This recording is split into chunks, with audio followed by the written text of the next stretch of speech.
Wassalamualaikum Wassallallahu ala sayyidina Muhammad wa ala alihi wa baraka wasallam. Alhamdulillahi rabbil alamin. Amma ba'd. Terlebih dahulu marilah sama-sama kita menyatakan setinggi-tinggi kesyukuran kehadrat Allah Subhanahu wa taala kerana dengan limpah kurniaannya sekali lagi kita diberi keruan, kesempatan dan kekuatan oleh Allah Subhanahu wa taala untuk kita berada dalam majlis ilmu pada malam ini, tuan-puan, bagi kita memulakan pengajian kitab baru kita. Setelah Paku Iman kita dah khatam, insya-Allah kita pilih kitab fiqh, dan fiqh ini, tuan-puan, dia banyak part ataupun banyak bahagian dia, komponen dia. Nak lengkapkan syariat, fiqh ni kita panggil sistem syariat. Kalau akidah ataupun suluddin, kitab Paku Iman kita panggil sistem kepercayaan kita terhadap ketuhanan, kita panggil belief system kita terhadap ketuhanan. Jadi nak bina sistem kepercayaan ini, dia ada cara dia, ada modul dia. Yang kedua kita panggil syariat, ataupun merujuk kepada tata cara ataupun peraturan yang ditetapkan oleh Allah Ta'ala, peraturan hidup. Jadi peraturan hidup ini, tuan-puan, dia banyak.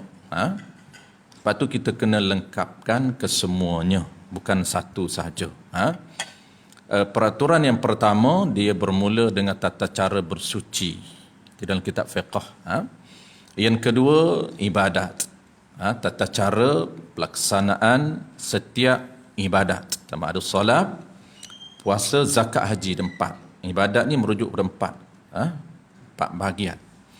Dan komponen ketiga, tuan-puan, dia panggil muamalat, yang kita nak lengkapkan malam ni, nak lengkapkan agama kita. Muamalat ataupun kita panggil sistem pengurusan harta benda dalam Islam, ataupun bahasa umum dipanggil ekonomi.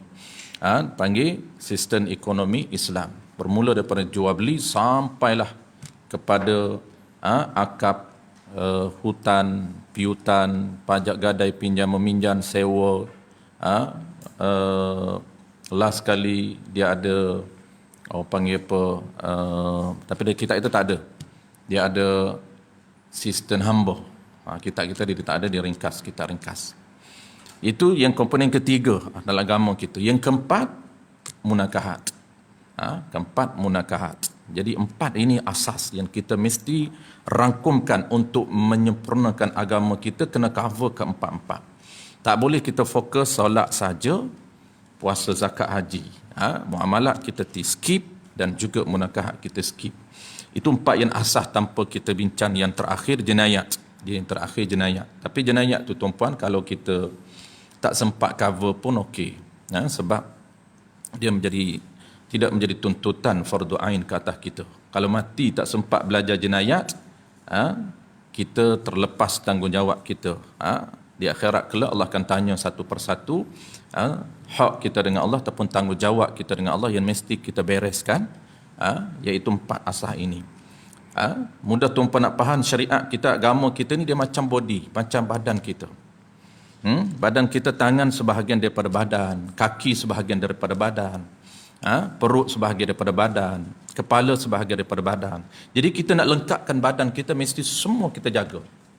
Anggota-anggota semua kita jaga dengan baik, barulah dinamakan manusia yang sempurna. Begitu juga agama yang sempurna mesti lengkap kesemuanya.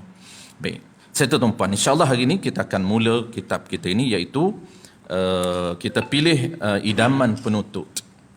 Dia ada beberapa modul di dalam fiqh mazhab al-Imam Asy-Syafi'i, kitab Jawi, dalam versi Jawi dan juga Rumi. Cumanya yang paling simple bahasa dia, kita pilih idaman penutup ini. Kenapa? Kerana dia kitab yang baru, kitab yang ditulis pada era 80-an. Dia ada beberapa kitab Jawi yang lain, antaranya yang popular ialah Matla'ul Badrain wa Majma'ul Bahrain. Kitab zaman 40-an. Jadi itu bahasa dia agak tinggi, bahasa dia agak lama, agak klasik, jadi perlu kepada pendetailan. Tapi kita pilih kitab ni kerana bahasa dia agak panggil praktikal dengan kita, kerana dia ditulis pada zaman 80-an. Tuan-puan dah ada, mungkin dah ada kitab, ada yang tak ada lagi, tunggu next lah kan, stop habis. Stop habis. Jadi tunggu stop ada. Tak apa, malam ni kita tak akan baca panggil banyak lagi. Kita just malam ni introduction kepada muamalah supaya kita faham view ataupun konsep jual beli di dalam syariat kita. Sebab kalau kita tak mulakan konsep ataupun kita lebih kepada kesedaran, maka menyebabkan kita rasa benda ini simple. Kita akan rasa tak berapa penting sangat. Yang pentingnya adalah ibadat. Sebab tu kita kena tahu dulu konsep umum muamalah itu. Baik. Dia kitab ini tuan-puan, walaupun nampak dia agak simple, tetapi dia punya rujukan dia okey. Rujukan dia kitab-kitab yang hebat, kitab yang besar di dalam iman mazhab kita, Al-Imam Syafi'i. Kitab ini antara rujukan dia yang pertamanya ialah rujukan kitab Jawi Matla'ul Badrain. Sebab itulah dia punya gaya bahasa dan juga susunan ayat memang agak sebiji macam kitab Jawi yang popular itu. Matla'ul Badrain itu kitab Jawi yang popular. Bukan saja di Nusantara tuan-puan, kitab Jawi itu yang ditulis oleh Syekh Daud tu. Syekh Daud ni tu sebenarnya bukan Syekh Daud yang tulis. Tapi oleh kerana popularnya Syekh Daud, dipanggil Syekh Daud. Sebenarnya cucu dia yang menulis tu. Tok dia Syekh Daud tu. Tu hebat cucu dia. Cucu dia yang menulis, anak kepada Ismail tu, Muhammad Ismail tu. Ismail tu bin Daud Al-Fatani. Matla' ini popular di Nusantara, dan bukan saja di Nusantara tuan, bahkan di seluruh negara. Kerana dia pernah dicetak di Mekah. Kitab Jawi yang pernah dicetak di Mekah, salah satunya selain daripada Sabilul Muhtadin, selain daripada Furu'ul Masail, ialah kitab Matla'. Ini antara kehebatan ulama dan tokoh Melayu kita suatu ketika dulu. Kitab Jawi ini dibaca di Masjid Nabawi di Mekah. Dia ada liqa seperti yang kita buat ini, di sana juga ada liqa. Ada liqa dan dibaca oleh tokoh kita lah, bukan orang Arab baca. Orang Arab dia tak boleh baca Jawi. Dibaca oleh ulama Jawi kita, kitab Jawi di Mekah.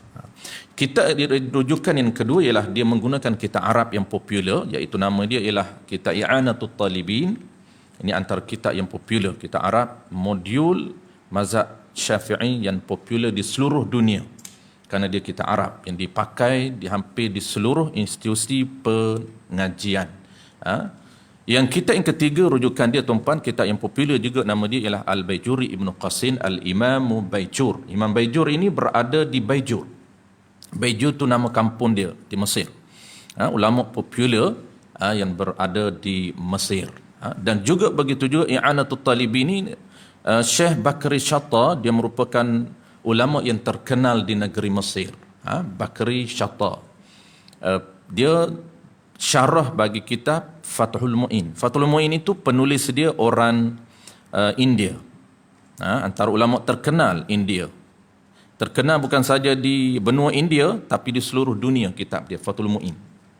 Orang India yang tulis, Zainuddin Al-Malabari. Malabari, daripada Malabari. India Malabari. Popular.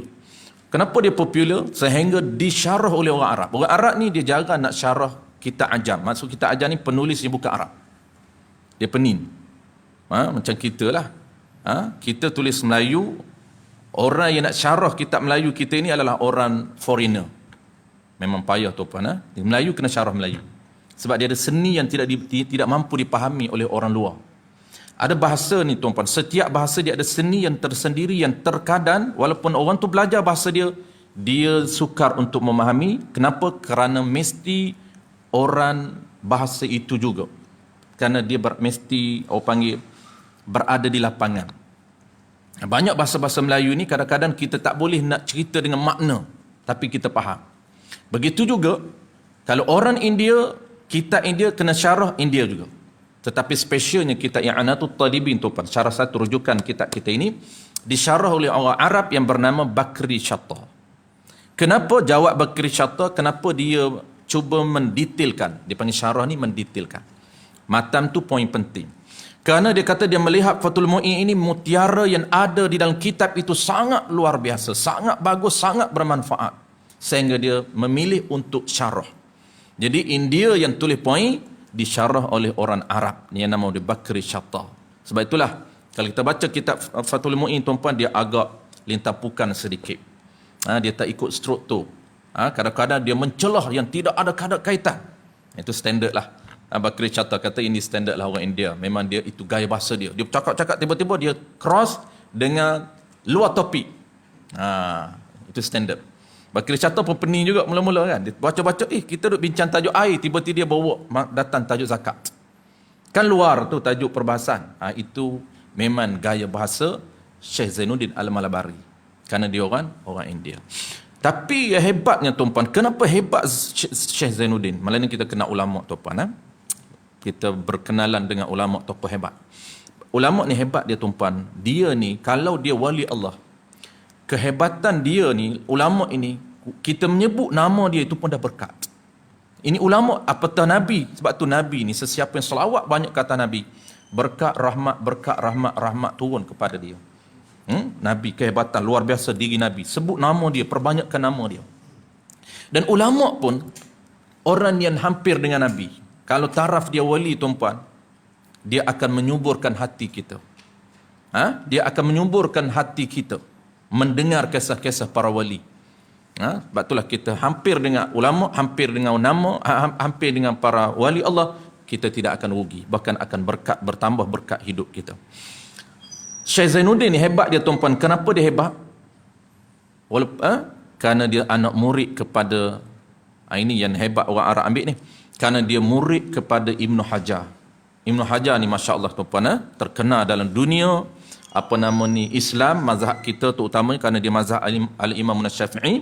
Ibnu Hajar ada dua. Satu Ibnu Hajar Al-Asqalani, itu tokoh hadis. Yang kedua nama dia Ibnu Hajar Al-Haytami, itu tokoh dalam bidang fiqh. Jadi Al-Haytami inilah murid dianya yang bernama Syekh Zainuddin Al-Malabari, orang India. Dia belajar dengan guru dia. Sebab tu dalam kitab itu dia akan sebut ini kata guru saya. Itu orang hari ini terpengaruh. Dia pun cakap, guru saya kata begini, guru kita tak laku. Kita kena tukar kata kitab ni sekian-sekian. Itu sebenarnya kita kena kod kitab. Jangan kod guru saya. Ibnu Hajar memang ada kitab dia, Syekh Zainuddin Al-Malabari tuan-puan, baca kitab dia Fathul Mu'in, dia akan cakap kata guruku. Dia tak sebut guru dia siapa. Guru dia banyak. Apabila kata guru dia umum, itu merujuk kepada guru dia yang bernama Ibnu Hajar. Kalau dia nak sebut guru dia lain, dia akan bagi nama. Dia ada banyak guru dia akan sebut nama guru dia. Dia ada guru yang dia ambil direct, yang dia banyak dengan mengaji, ialah Ibnu Hajar. Sehingga apabila dia bercakap kata guru saya, walaupun dia orang banyak guru, menyebut refer kepada Ibnu Hajar Al-Haytami, seorang tokoh hadis yang besar. Baik saya tuan-puan, kita dah berkenalan dengan kitab kita ini. Rujukan dia sangat hebat, walaupun bahasa dia simple sahaja, dan dia ditulis pada era kita.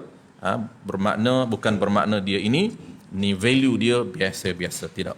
Dia luar biasa. Baik saya tuan-puan, kita terus kepada, saya nak sebut pendahuluan ada 3 benda tuan-puan malam ni. 3 benda saya nak sebut. Yang pertamanya saya nak sebut prinsip asas, ini penting.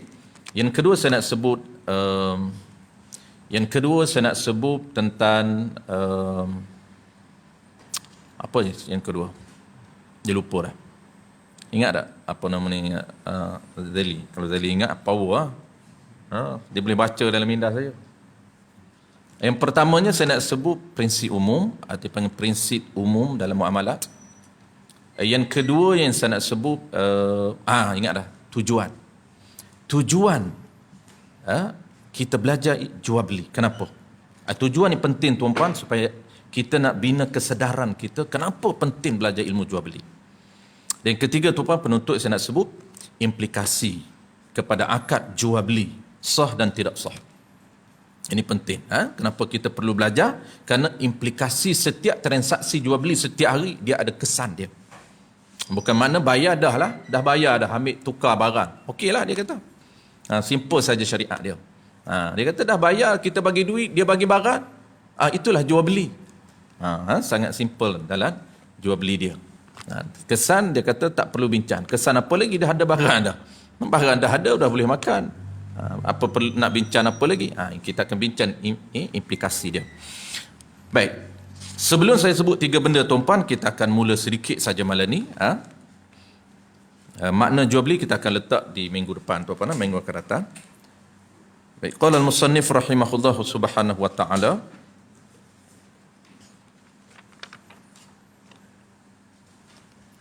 muka surat 1, muka surat 1.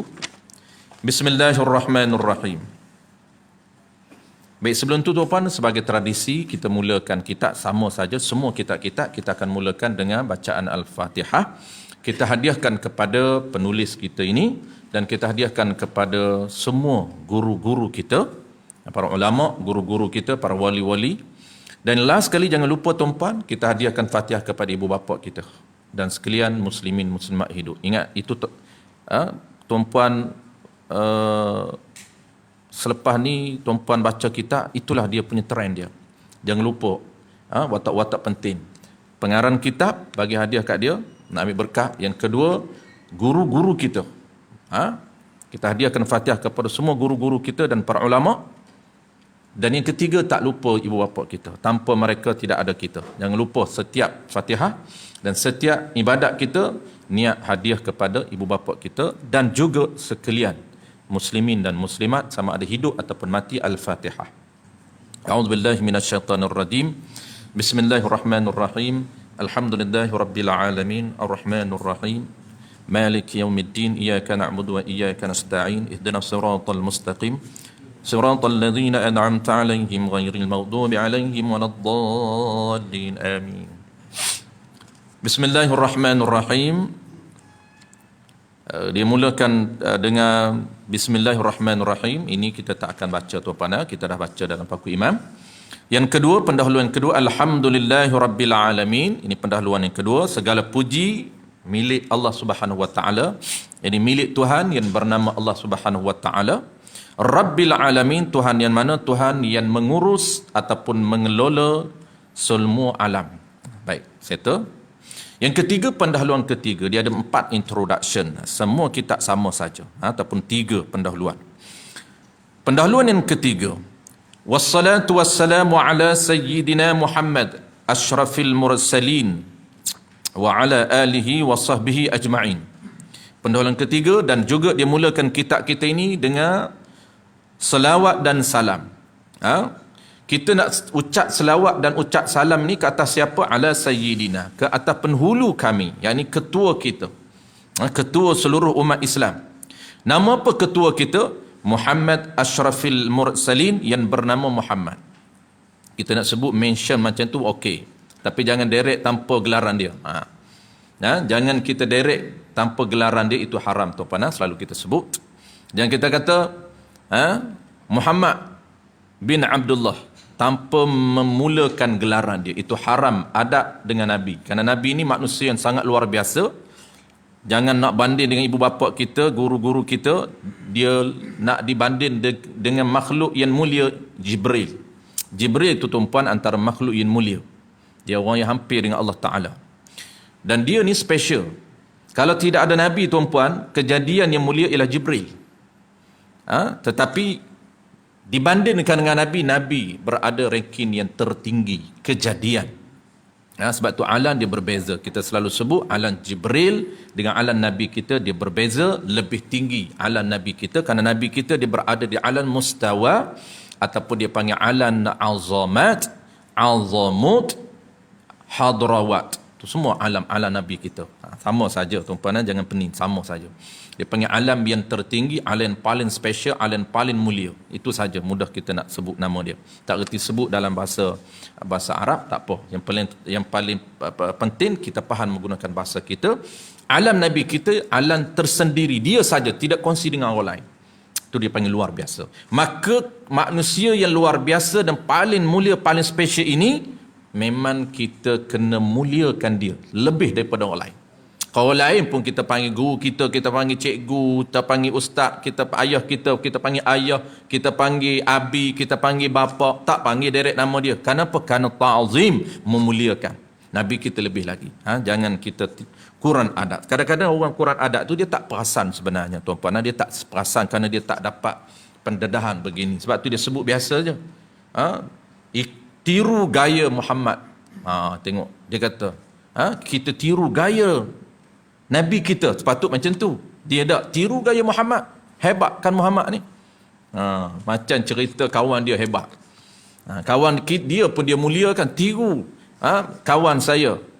Boh tuan, boh macam-macam gelaran. Kenapa nak memuliakan? Tiba-tiba Nabi kita jangan kata boh tuan.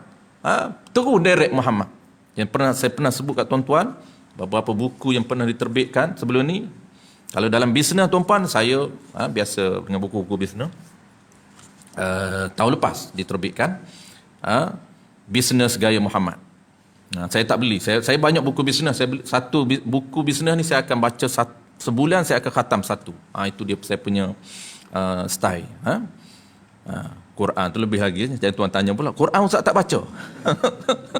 Ada juga orang kan, dia excited lebih. Dia kata buku bisnes ni satu bulan mesti baca khatam. Quran tak cerita pun. Kenapa nak cerita Quran kan? Saya nak beli buku tu bagus juga. Dia punya konten memang bagus. Tetapi oleh kerana saya tak nak menyimpan dia punya adab tu, tak sanggup nak simpan dia tulis tiru bisnes gaya Muhammad, saya tak beli, tak jadi beli. Dan buku tu terbaru tuan-puan, terbaru. Saya tak nak sebut juga siapa, terbaru. Baru dilancar je 2-3 bulan lepas. Nama dia ialah Biografi Muhammad. Biografi Muhammad dia sebut macam tu. Kenapa tak nak sebut biografi Rasulullah? Kan? Banyak lagi boleh tulis. Tiru bisnes gaya Rasulullah. Kenapa tak nak tulis? Dia kata marketing. Kalau kita tulis tiru gaya Rasulullah, orang non-Muslim tak akan beli. Kan dia takut kepada Rasulullah. Tapi kalau tiru Muhammad, orang akan beli semua. Tak boleh. Walaupun atas nama marketing tuan-puan, tak boleh kita tak beradab dengan Nabi. Baik, saya tuan-puan, itu Sayyidina. Kenapa dia buat Sayyidina di sini? Ini takdib ataupun beradab dengan Nabi. Kita mengucapkan selawat dan salam ke atas siapa dia? Ke atas penghulu kita. Penghulu ni ke atas ketua kita. Sayyid ni tuan-puan, kalau Arab dia bahasa juga dengan tuan. Sayyid, tuan. Dia nak panggil kita Sayyid, maksud dia tuan. Kalau kita kan panggil tuan, puan, cik puan, cik puan. Itu dia punya panggilan-panggilan, dia panggil panggilan secara profesional lah. Wassalatu wassalam. Wassalatu wassalam ni macam biasa tuan-puan, kita tak nak hurai. Maksud dia di sini yang dia nak ialah kita ucap secara dia dalam bentuk gaya bahasa indirect di sini. Dia tak nak directkan, dalam bentuk indirect. Secara tak langsung dia sebut di sini, sebenarnya apa yang dia nak sebut, pendahuluan ketiga ni nak minta kita yang baca kitab dia ini selawat, menyatakan Allahumma salli ala Sayyidina Muhammad. Ada kaitan dengan Nabi. Kenapa? Kerana networking kita last kalinya ialah Nabi. Ilmu kita ni tuan-puan last kali dengan Nabi. Sebab itu intro juga dia akan ada kaitan dengan Nabi. Kenapa? Kerana rantaian ilmu yang kita belajar ini, punca dia, sumber dia ialah Nabi kita. Sebab itulah intro yang ketiga, puji-pujian kepada Allah kerana Allah Ta'ala memilih kita untuk membesar dan menagun ilmu dia. Dan yang keduanya, rangkaian ataupun dia panggil wasilahnya ialah perantaraan orang menyampaikan ilmu Allah itu, nama dia Nabi kita. Sebab itulah dalam intro dia tidak akan lupakan. Wassalatu wassalam. Siapa Nabi kita? Ashrafil mursalin. Ini sifat Nabi kita ini, ciri-ciri dia adalah orang yang paling mulia. Itu ashrafil mursalin, orang yang paling mulia ataupun semulia-mulia orang mursalin yang diutuskan oleh Allah Ta'ala kepada manusia. Itu dengan lafaz ashraf. Tidak ada lagi orang lain apabila dia buat alif di depan. Tidak ada lagi orang lain nak banding dengan Nabi. Sebab itu dia panggil semulia-mulia orang yang dihantar oleh Allah Ta'ala. Utusan itu dia panggil wakil Allah Ta'ala. Wakil.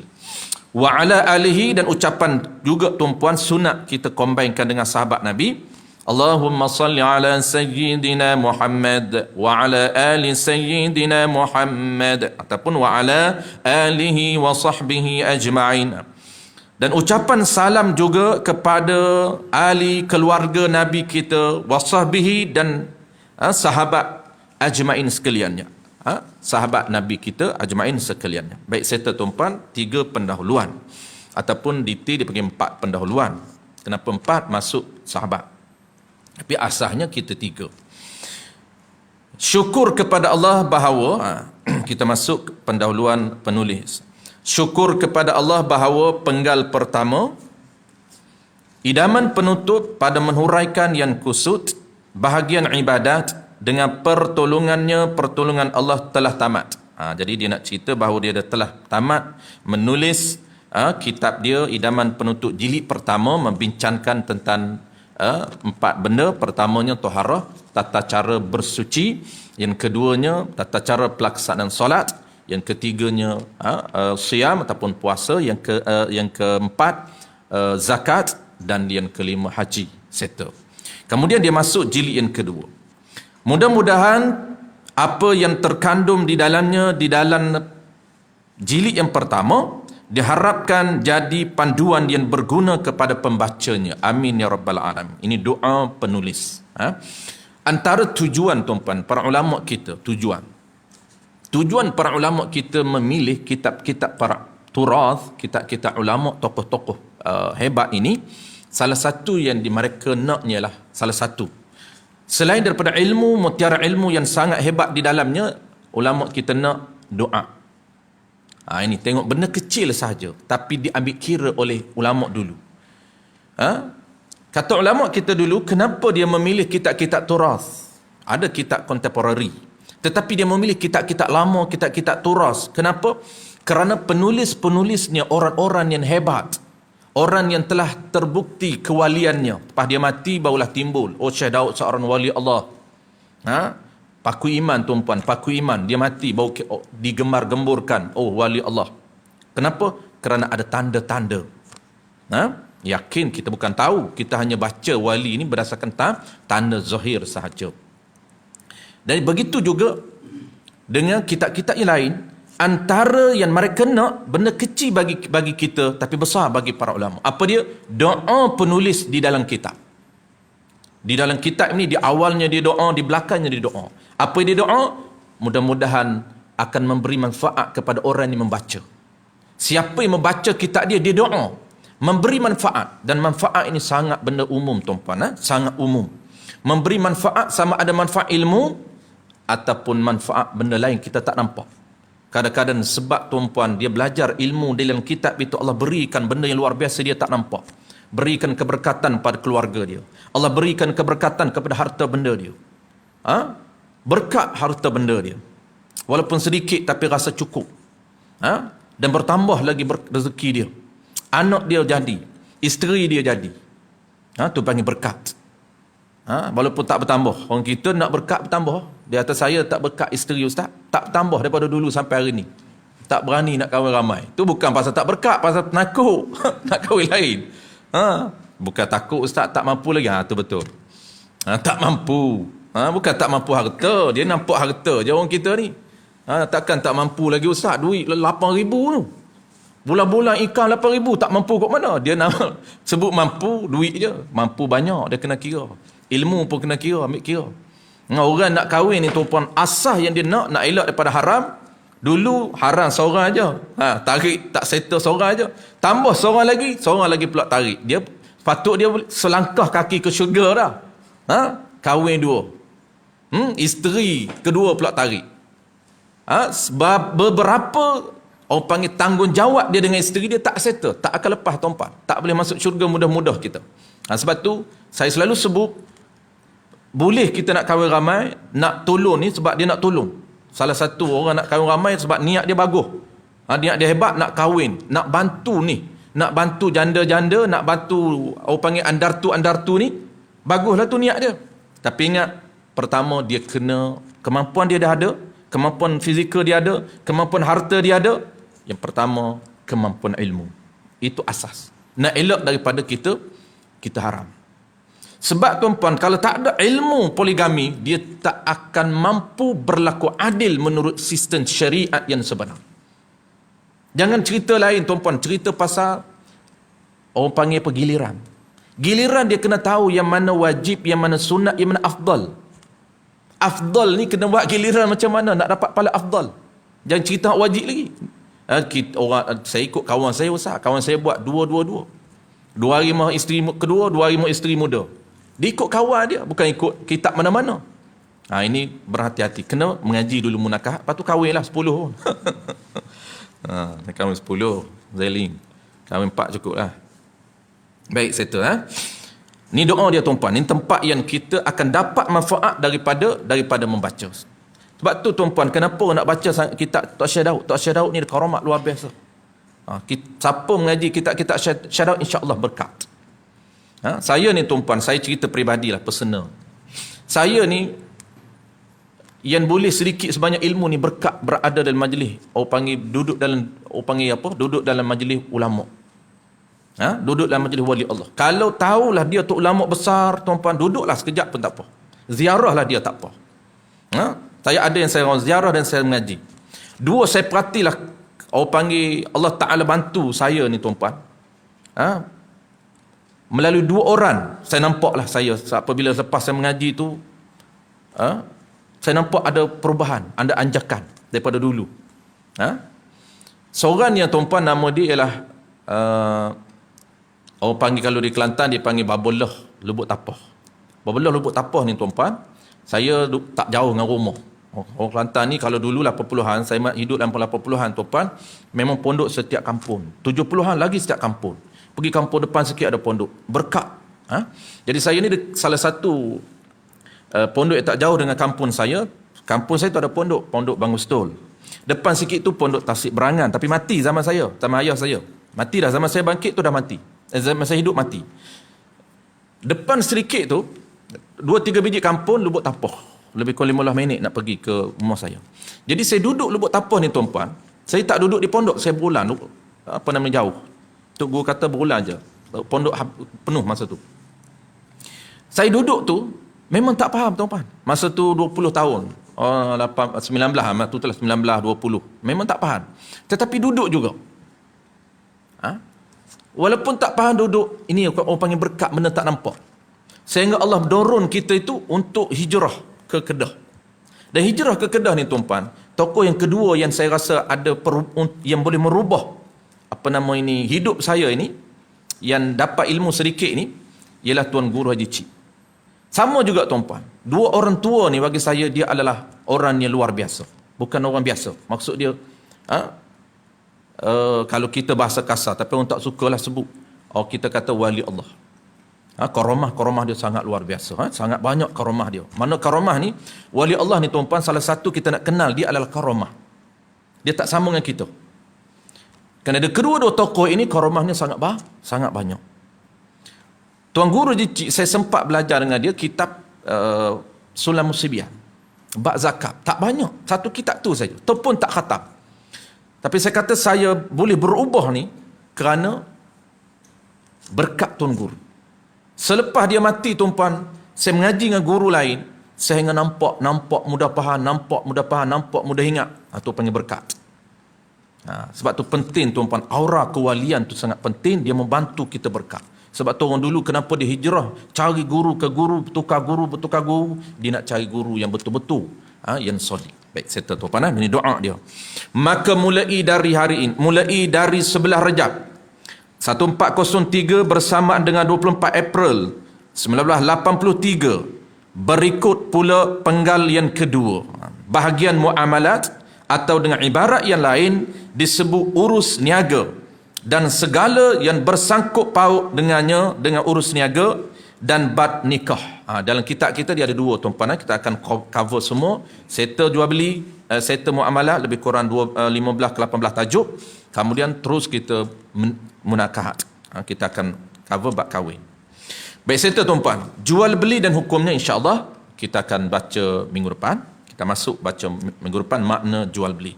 Hari ini kalau sempat saya nak sebut 3 benda secara ekspres. Ini intro kepada kitab jual beli tuan-puan. Dalam kitab tak sebut, tapi kita sebut secara ringkas sahaja.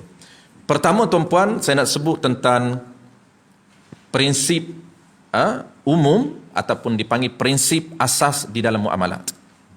Ini kenapa saya nak sebut tuan-puan, dia akan membantu kita untuk lebih clear dalam bidang muamalat. beberapa tajuk-tajuk yang belasan tajuk kita akan belajar, tuan-puan. Dalam belasan tajuk itu, tuan-puan akan faham apabila kita mulakan dengan kerangka ini.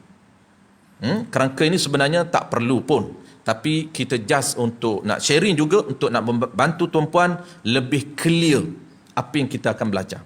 Prinsip pertama, tuan-puan, saya sebut asas saja, dia lebih kurang ada 4 prinsip. 4 ini dia agak, yang keempat tu dia agak dalam, kita ambil yang simple, yang ada kaitan dengan kita.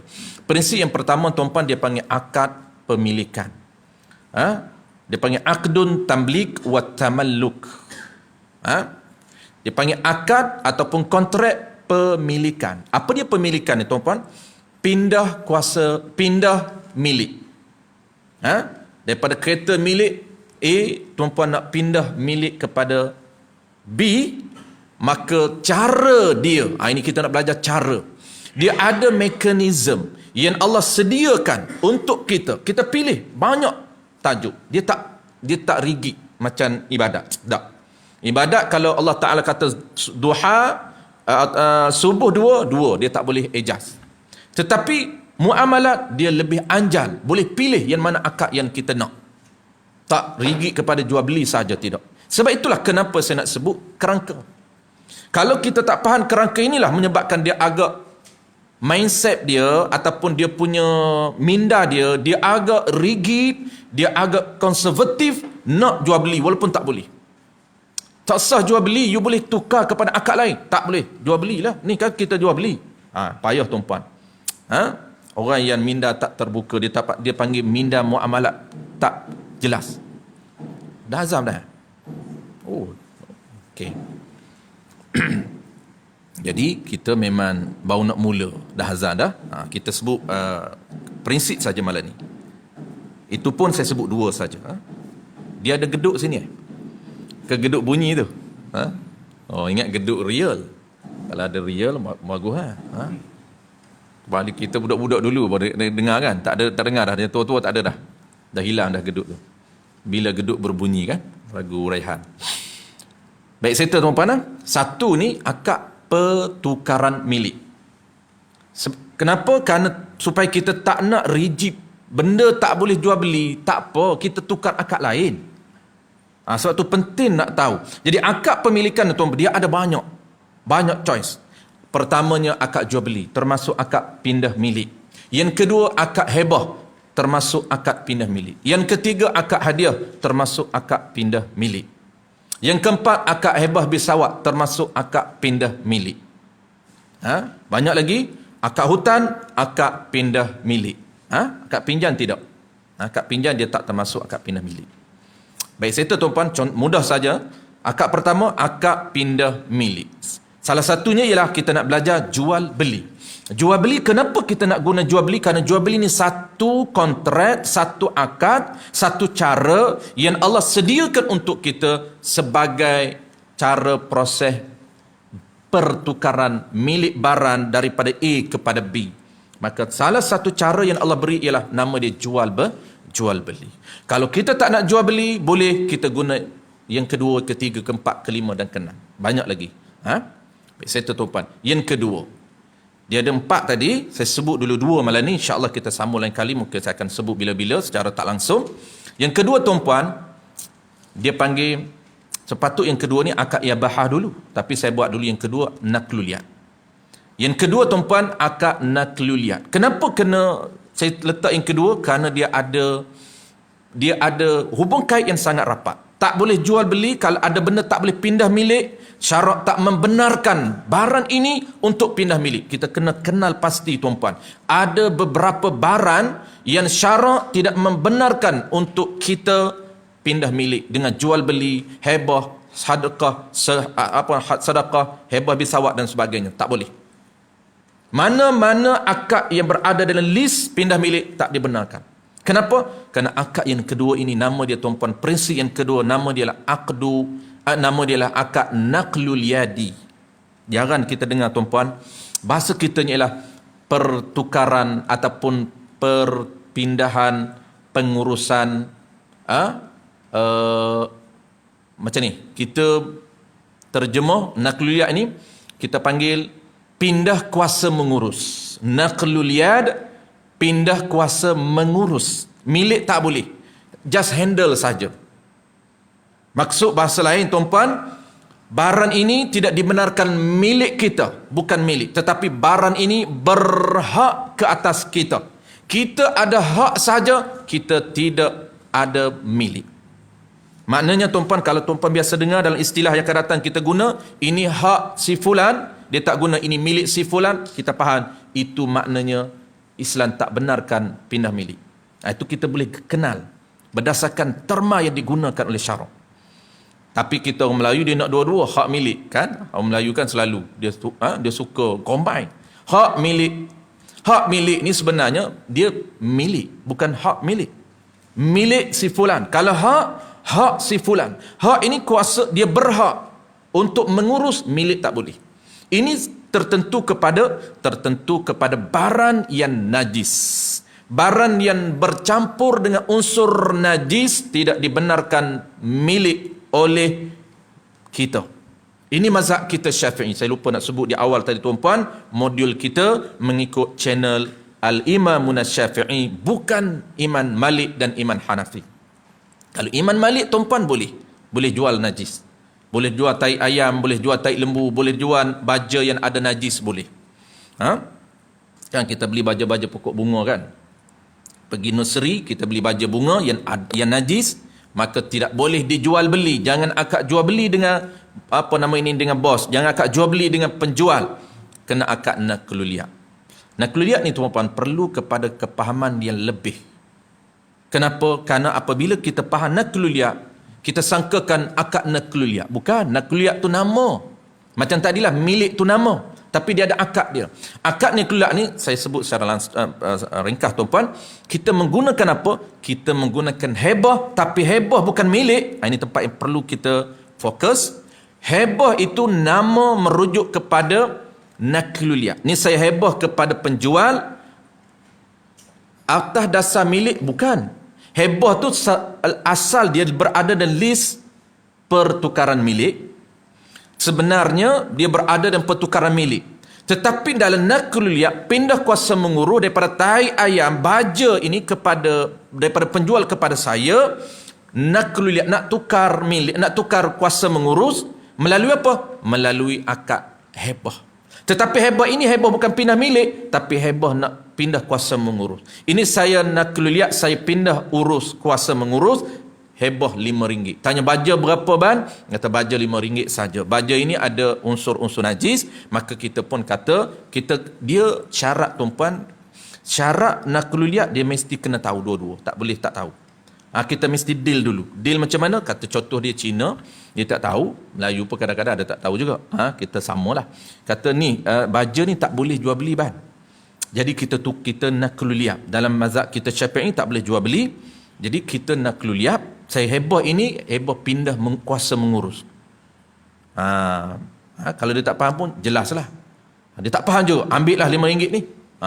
RM5 ambil ni, hebah lah kan, ambil hebah. Tapi dengan niat naqlul. Baik, settle. Itu prinsip yang kedua. InsyaAllah secara tak langsung saya akan sebut akan datang tuan-puan. Ada dua prinsip lagi, iaitu pertamanya, yang ketiganya nama dia ialah akad ibahah.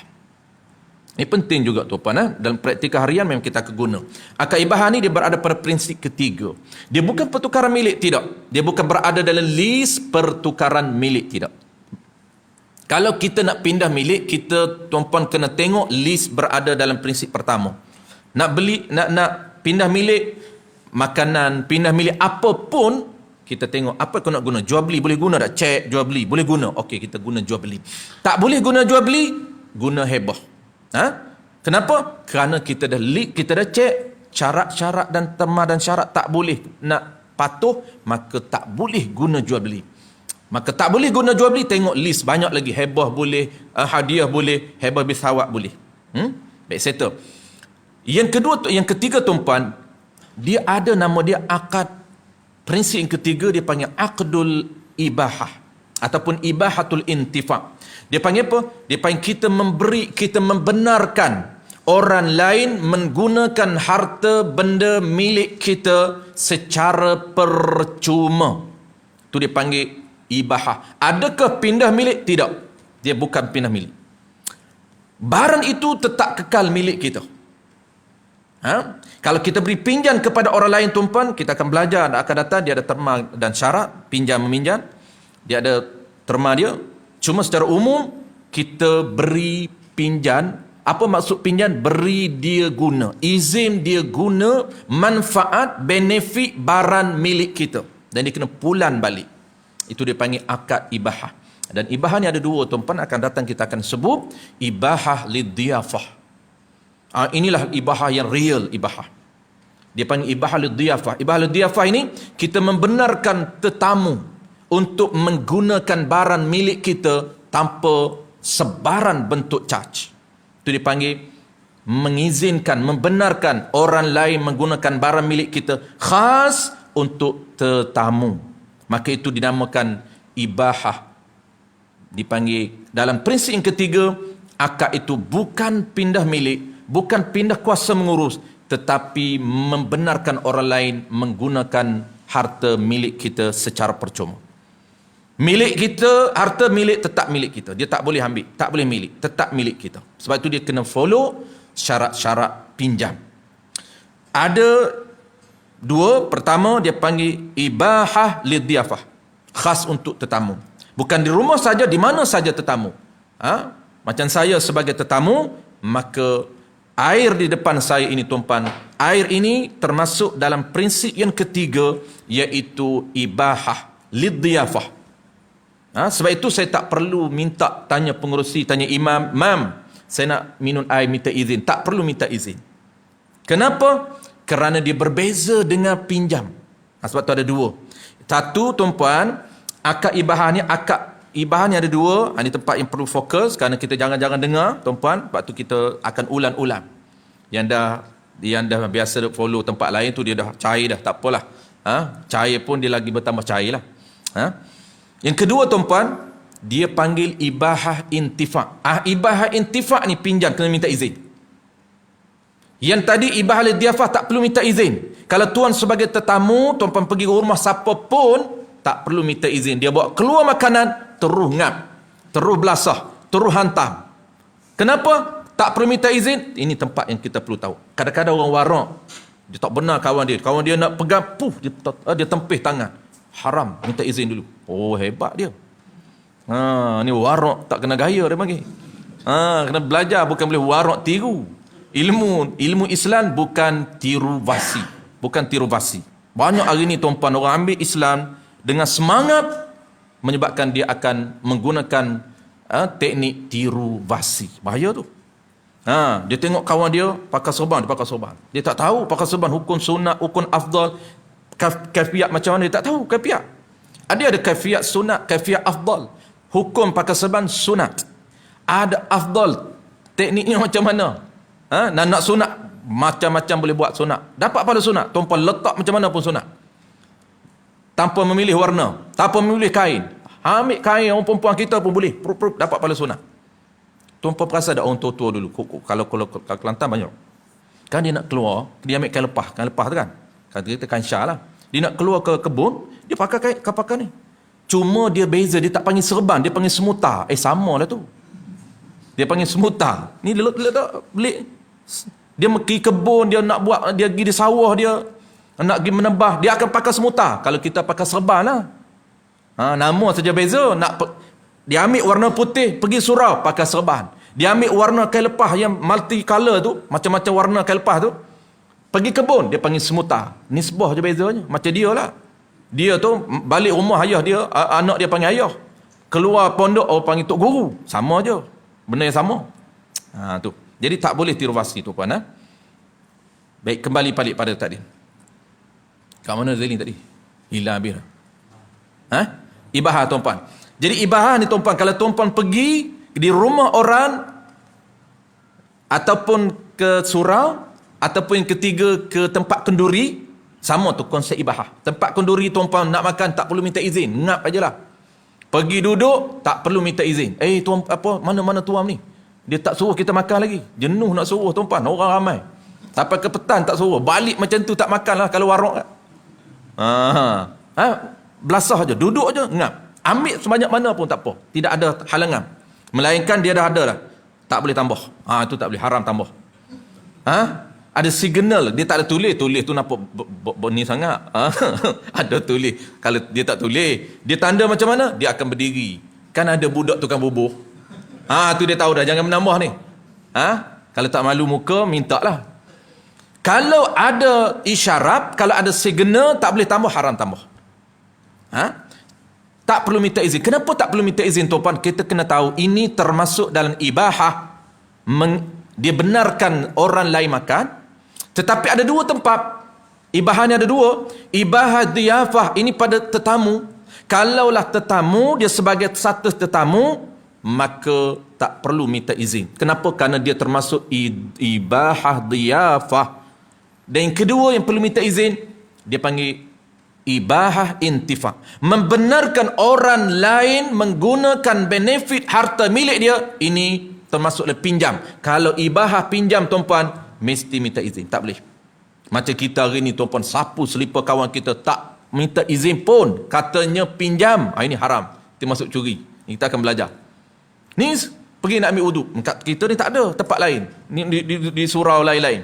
Di masjid lain. Kan tempat ambil wuduk kat luar.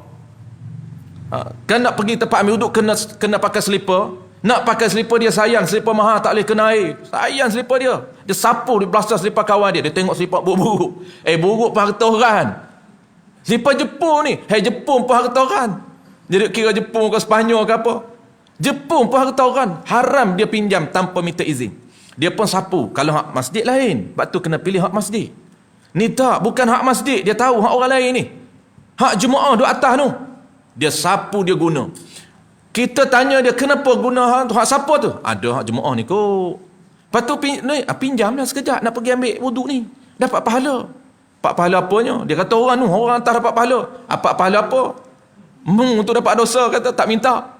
Kenapa? Kena minta izin. Kita akan belajar. Pinjam. Kita akan belajar apa makna pinjam. Memberi izin. Kena minta izin dengan dia, baru kita boleh pinjam. Tak dapat izin, tak masuk pinjam, dia masuk curi. Kita kena beza di antara makna curi dan makna pinjam. Saya tahu, tuan-puan, itu penting untuk kita bahas juga malam ni. Yang ketiga prinsip, keempat tak apa. Yang tu jangan berlaku. InsyaAllah, tuan-puan, kita akan sambung minggu depan. Minggu keempat, iaitu ada dua lagi yang saya tak sentuh. InsyaAllah bulan depan. Minggu yang keempat dia ada praktikal lah. Dia ada kaitan lah. Hubung kait dengan makna jual beli, iaitu tujuan jual beli. Dan saya akan sebut implikasi. Sangat penting, tuan-puan. Implikasi itu perkesan jual beli. InsyaAllah minggu depan. Dan juga soalan juga saya akan sebut minggu depan. Tuan-puan, hari ni sembang lebih sikit. Tak sempat nak jawab soalan. Soalan juga saya akan jawab minggu depan. Kita ada soalan setiap kelas, kita ada soalan. Soalan by WhatsApp. Soalan tuan-puan ni tak tanya lagi sebab tak masuk lagi. Akan datang kita dah masuk mana jual beli, tuan-puan boleh tanya sebaran soalan berkaitan dengan jual beli. Tanyalah jual beli macam mana pun. Banyak sebenarnya, tuan-puan, jual beli online, jual beli di mesin, bayaran deposit. Banyak sangat berkaitan kita ni. Jual beli minyak di stesen pump, stesen minyak, tuan-puan. Akak jual beli ke tak akak jual beli? Tak tahu aku, bayar aje. Itu isu dia sekarang ni.